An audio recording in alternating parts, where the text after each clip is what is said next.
Good morning, good afternoon, good evening from wherever you are listening from.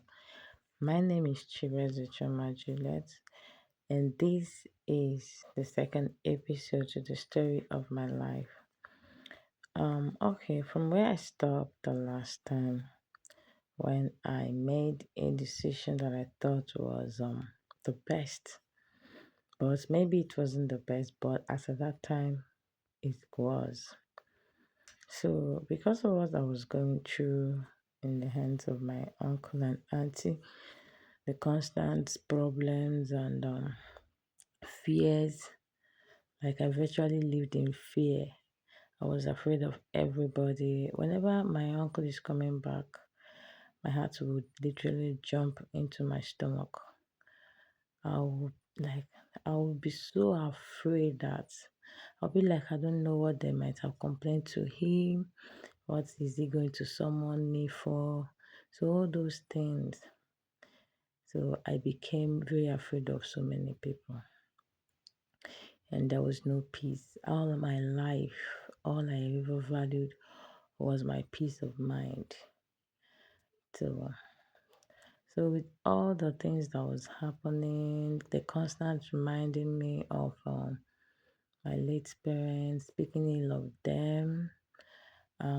If any little thing happens, it remind me of how much he gave my father and what if my father did something for him. So all those things will make me to end up crying, end up to the point that I have thought of committing suicide, but thank God I could not because I have siblings. So I prayed to God when my grandma died. I prayed to get admission. Yes, but though I looked for admission in two universities, the one that was near and the one that was far, but I actually wanted the one that was at more far distance because I needed my peace of mind. I needed some space. After all, I've been in the house, like I don't go anywhere, no holidays for me.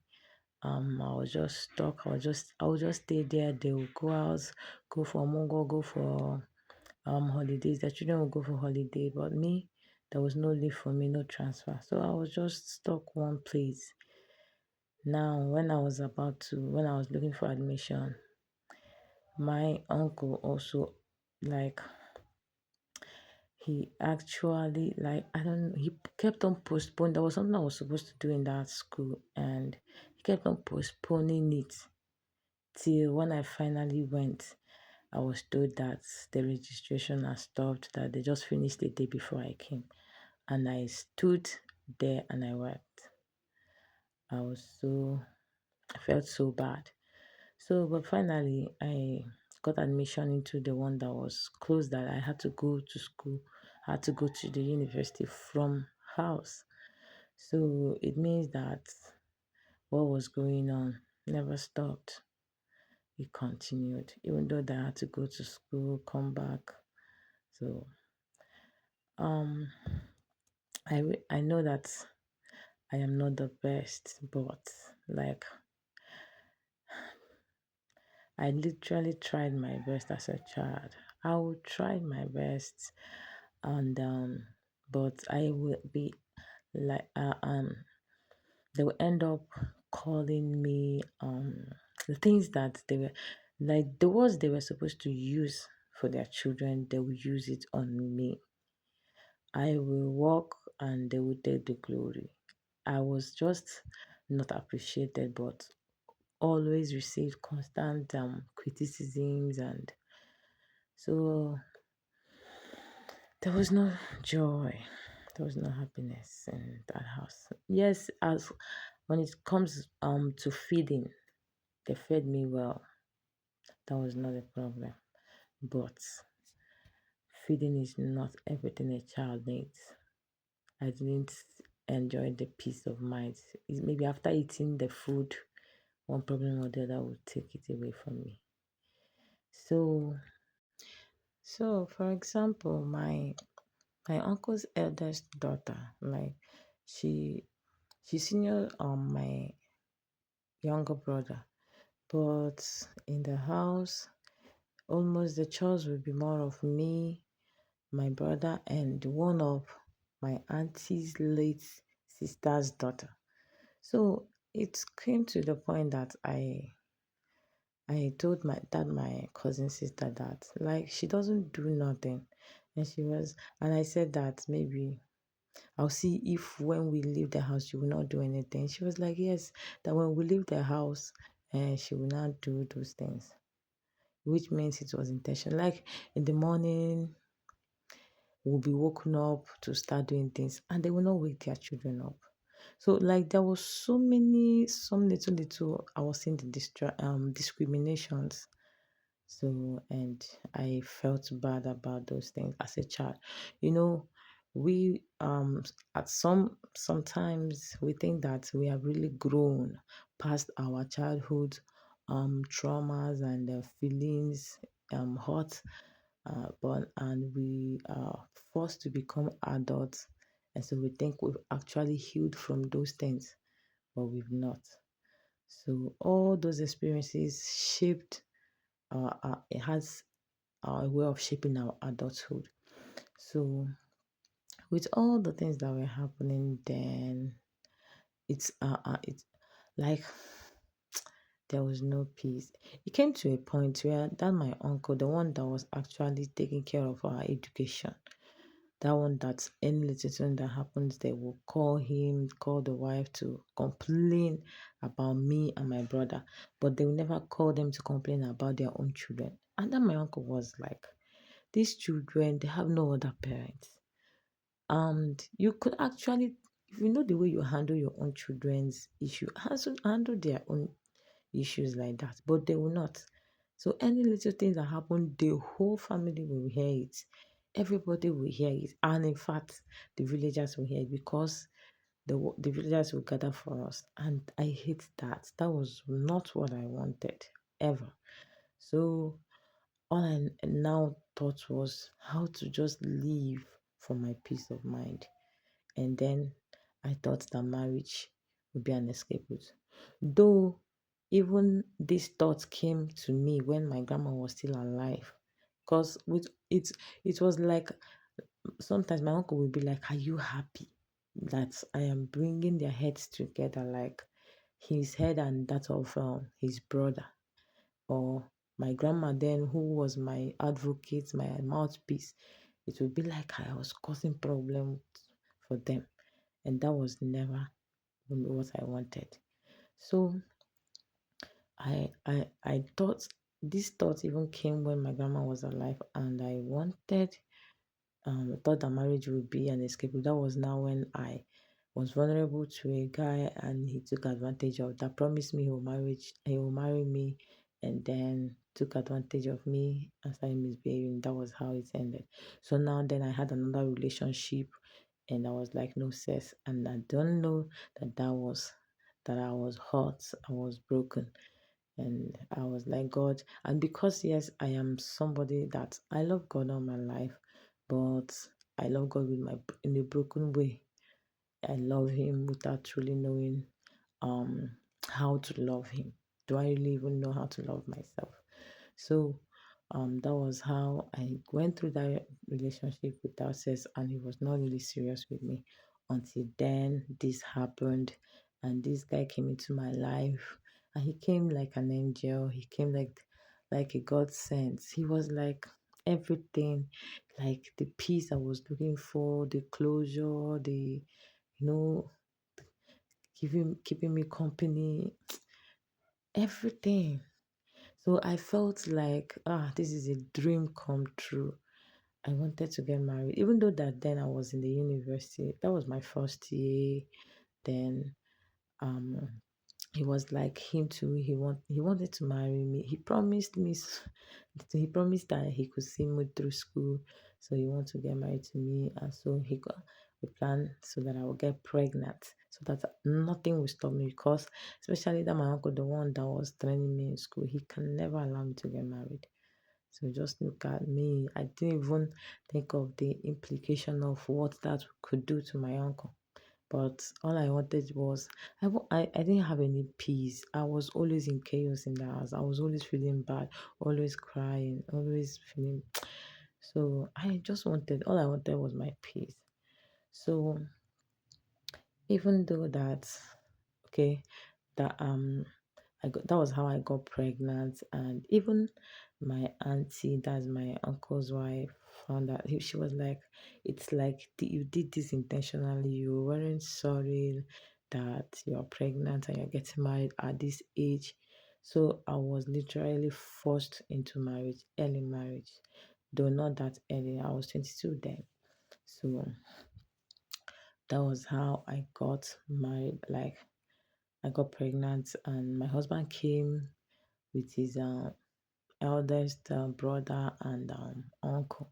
His father and mother didn't even come with him. They didn't agree to come with him for the introduction because he told them that he got a girl pregnant and he wanted to marry her. And yet they couldn't support him to. They didn't follow him to come.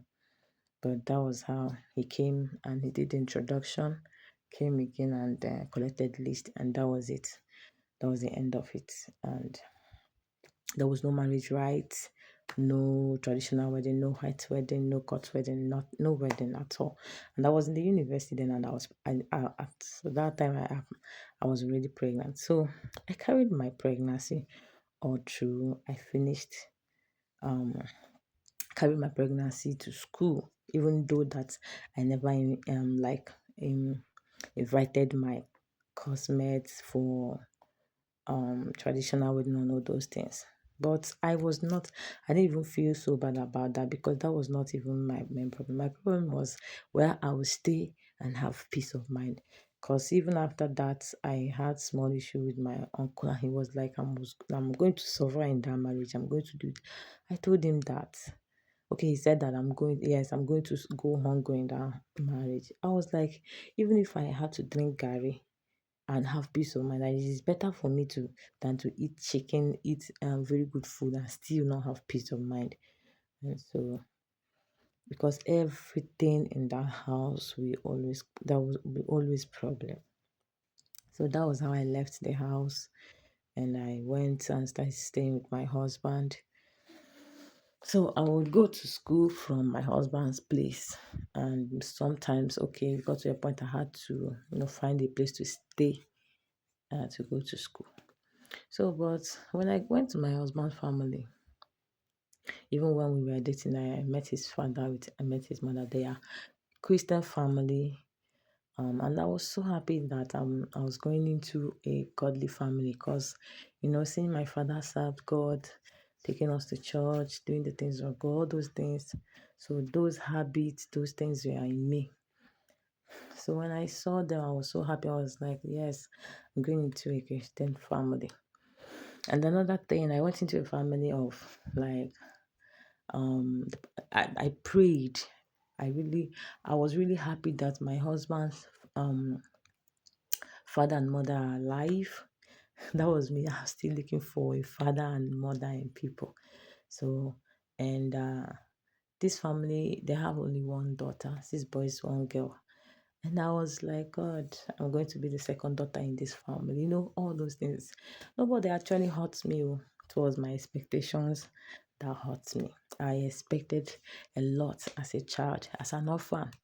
I expected to find parents in others. I expected to be loved unconditionally. I expected to be taken like their own children. But no, my expectations were not met. So, and it broke me more. I went through a lot again. So I thought that I have actually left. In fact, I left frying pan and I entered into fire. So my mother-in-law was something else. She was something else. Like I stayed with them in that same house. Like even all she knew was her daughter. All she knows was her daughter. But I tried my best to as a daughter-in-law. I was literally begging for love. But a lot happened I cannot talk about. Even though that they didn't come for my marriage right and the introduction, so when I was about to give birth, like they really they took care of me when I gave birth to my son, and I was like, God, is this how they can be? They really took good care of me when I gave birth, and I didn't know that that was the joy of becoming a grandparent for the first time because they they have no grandchild yet. So that joy of becoming a grandparent, it changed something in them, and they really took care of me and the child. So, but things changed as the child was growing. They started loving this boy to my own detriment. That's to the point that I can't even discipline my own son. Every little thing that happened, it was like my son became a trap for me in that house. I cannot, even to the point that even to come and do his assignment is a problem.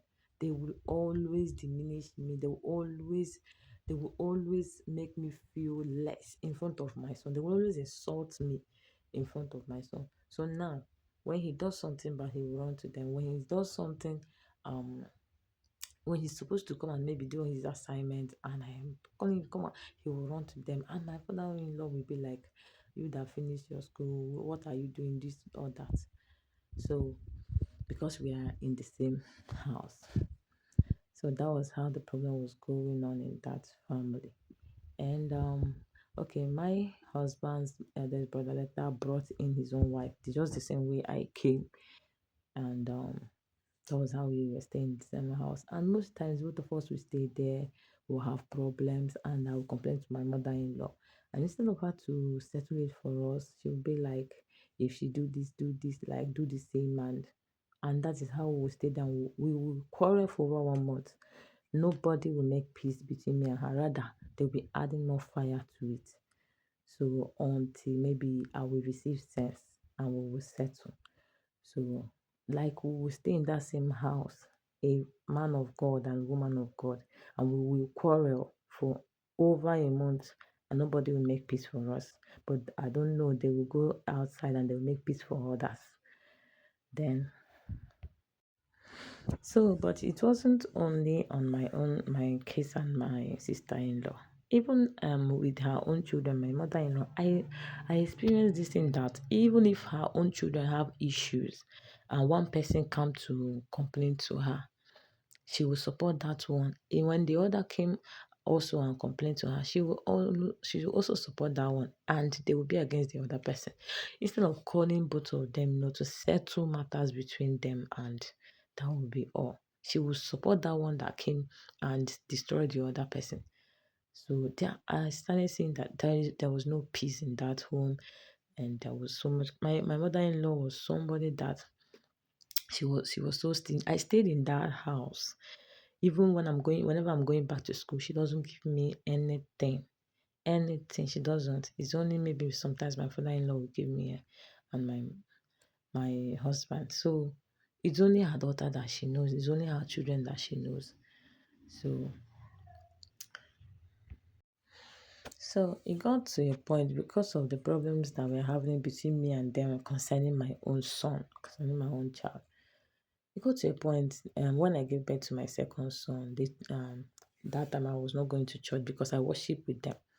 That they took my son to church, and it was somebody that told me that they brought out my son in their church. I told the congregation to pray for him, that the mother wants to kill him. God, when I heard that, that was a blow. That was like I literally died.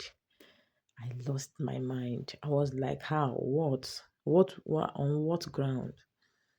I lost it, and then I took another decision. Like I have been pushed severally to make decisions that, well, we are in life. We keep progressing and we keep growing and learning in life.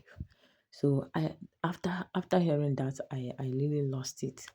And I was like, God, if this is how church people are, that I will never go to church again. Although I was in my omogo time, so I started staying at home. Even after this, I stopped going to church. So I was so broken. So even when I told my husband couldn't do nothing. So, and because of what happened, I stopped doing the things that I used to do for them as my mother and father-in-laws. I stopped everything that I was doing. I started minding my own business. So, and it became a problem. Their children will come back, they will complain to their children, I don't do this, I don't do that. And so after destroying me like that, you still want me to do these things that I was doing to you for you as father and mother. But you will always destroy me. So the children will, and they will never tell their children anything, and they will call me or even that my sister-in-law. They have this habit of whatsoever they heard, they will take it like that. They will judge you like one-sided judgment. That's their habit. So that's how they will call meeting, and they will be talking about how maybe me or the other of my sister-in-law, how our character is bad. All those things. Living in a family house is something else, telling you. So, and my husband will be there. He will not speak for me. My husband will be there. He knew everything that happened.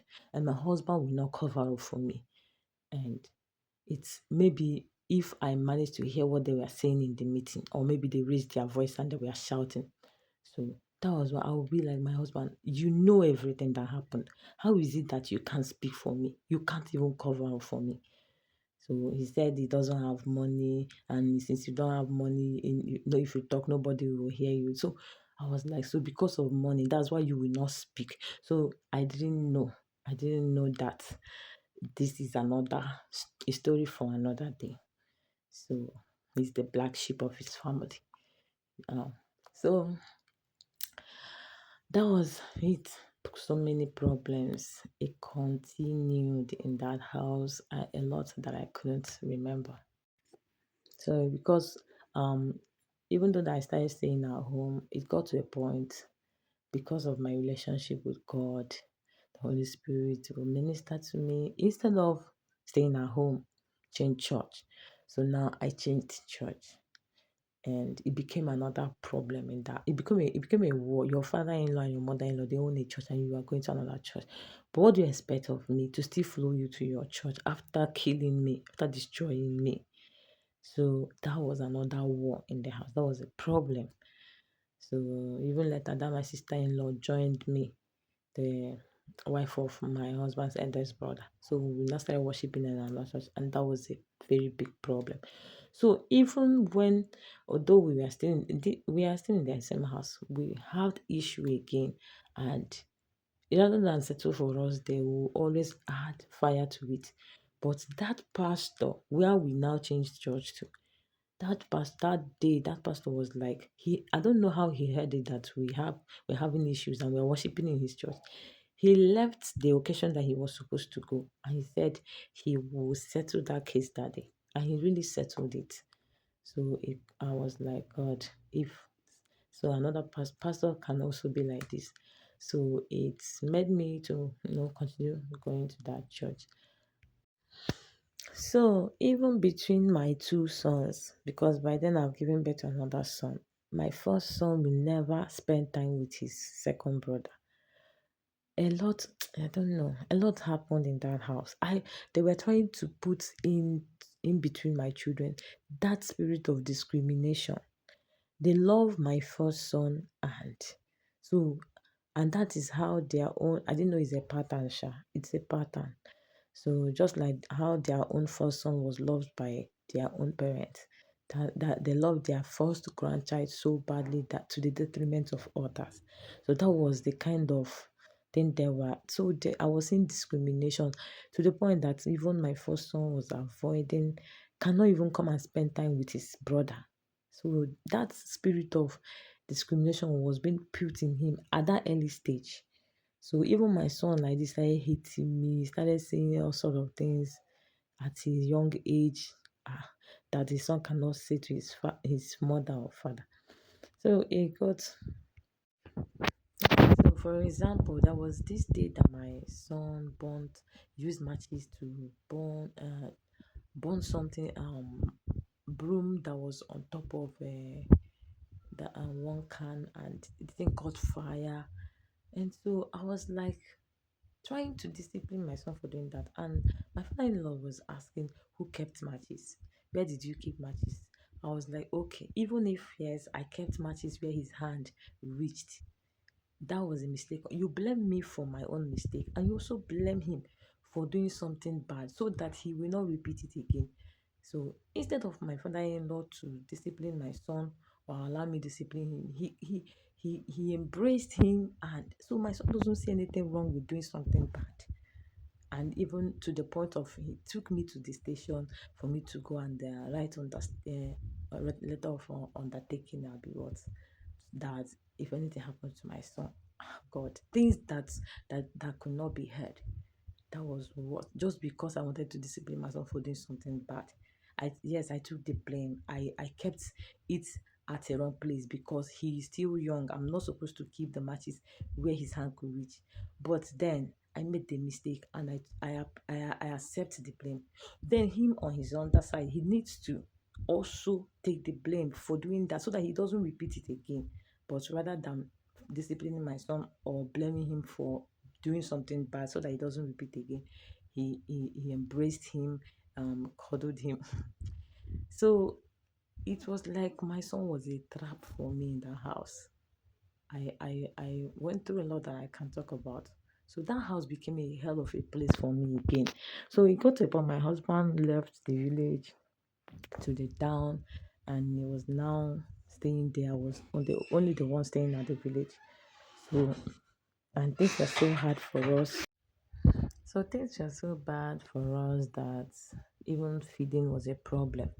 Then I was still going to school, and but things were so bad, and we were just managing life. My husband had promised me to see me through school. He wasn't that up and doing, but that was not my problem. I was ready to manage with him. So I managed to finish my school, staying in that house. I managed to finish my school, but I couldn't serve because I was owing for 2 years. Yes, I only paid for that my first year and my final year. And my uncle then, because of how my marriage happened, told me that I was the one that removed food from my mouth. So everybody turned their back on me. Nobody cared again. So had it been and meanwhile, when I lost my father, my mother, my grandma, there was this mindset that, I know growing up I had dreams of becoming somebody. I had dreams of doing something in life. But after all those losses, especially my mother dying in front of me and my grandma, like I watched them literally leave this world, and I didn't know it had an impact in it changed something in my mindset.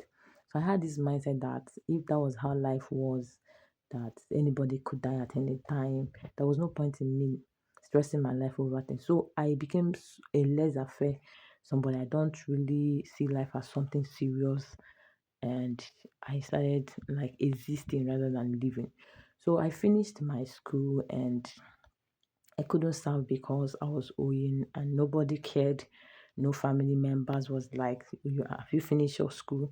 Have you served? Why have you not served? Like my business was nobody's own. So they only know about their own children and not me. So that was how I finished school, and I couldn't serve, and I was just staying at home. And even the little things that I told my husband then let me start doing, like following my sister-in-law to market, selling things. He said no, that was not what he wants for me. So he was waiting to get money to open something better for me. So, but that was how days turned into weeks, weeks into months, months into years. And I was just existing, depending on him, depending on how much he brings and all that. So that was how I was just existing, depending on him. Now getting sick and fat with all the problems that all the negative energies around me. I was just getting fat and sick. So a lot changed in my body. Then I got pregnant and had a miscarriage. I had miscarriage twice. The second one, but the first one I literally died, but God showed me mercy and brought me back to life. And then the second one, the nurse there that was trying to quench the pregnancy told me that yes, the pregnancy is still there. And that was how I was carrying that. But I didn't even check whether I didn't even check go to the hospital to check whether the pregnancy is still there or not. Like I didn't really care about my life, about my health, and that was how I was carrying bad blood. Things got so bad that I had to follow my husband and relocate to where he was by fire, by force. And my father-in-law and mother-in-law stopped me from taking my son. They said I will not take that my first son, and I couldn't go with him. I had to take my second son. Imagine my own child. I couldn't even take him. Like I have no right over my son. So I'll see you people. I'll see you, my family, in the next recording. So do have a wonderful day filled with God's blessing. Bye. Do well to subscribe, hit the notification bell, and share so others could hear, especially single ladies, share and so that they will get to hear my story. Bye.